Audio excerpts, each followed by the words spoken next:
CNN Live Nationwide. Magandang umaga Ariel, magandang umaga Pilipinas. Muli nagsagawa ng roundtable discussion ng Technical Working Group ng pamahalang lungsod para sa Local Investment and Incentive Code ng Batangas City.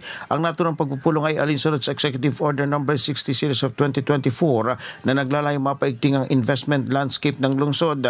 Ito din ay bilang suporta sa 8-point agenda ni Mayor Fabelli Macuja na naglalayong higit na mapaunlad ang ekonomiya ng syudad.